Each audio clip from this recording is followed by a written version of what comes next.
দুই পরিবারের দুটি ছেলে ছিল, একজন ছিল জুয়ারি আর একজন ছিল মেধাবী।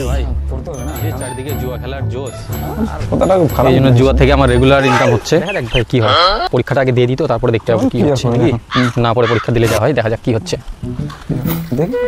এখনো কমসে কম তো 60% নিয়ে আসতেই হবে, এটা বেকার হয়ে যাবে। তুই তো 100% পেয়ে যাবি ভাই, কিন্তু আমি তো না পড়ে আর কি দিব বল।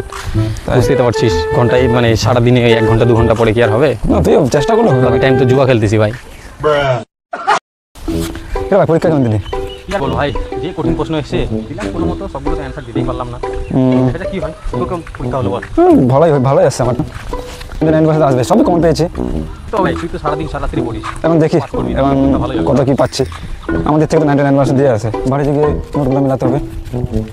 আর কি মিলাবি ভাই, আমার তখন মিলানোর সময় নেই, পাশের পাড়ায় জুয়া খেলা হচ্ছে। এখন যাই তাড়াতাড়ি জুয়া খেলি, যাই দেখি কিছুটা যদি ওখান থেকে ইনকাম করা যায়। কি রে জুয়া খেলতে যাবি? কোচিং ক্লাস হয়ে যাবে না ওটা? আরে ভাই মিলানোর কাজ তোর পরীক্ষা ভালো হয়েছে, তুই এতদিন দিন রাত পড়াশোনা করে পরীক্ষা দিলি, আমি মিলাই কি করবো? আমি যাই জুয়া খেলি পাশের পাড়ায়, তাও যদি কিছুটা ইনকাম ওখান থেকে আসে, ওইটাই আমার কাজে লাগবে ভাই।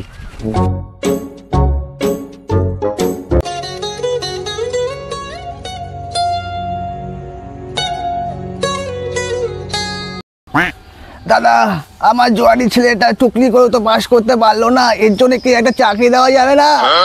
চাকরি তো হবেই, যারা পড়াশোনা করে না ওদেরকে চাকরি দিয়ে দিলাম। তোমার কেন হবে না? তোমার নিশ্চয়ই হবে। আপনি শুধু 20 লাখ টাকা জমা করে দিন, আপনার ছেলে কালকেই চাকরি পাই যাবে। 20 লাখ টাকা? কিছু কম করা যায় না দাদা?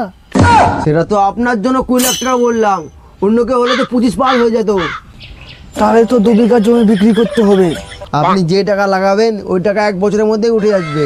বাবা, তাহলে জমি বিক্রি করে টাকাটা দিয়ে দাও। ঠিক আছে দাদা, তাহলে চললাম। ওকে।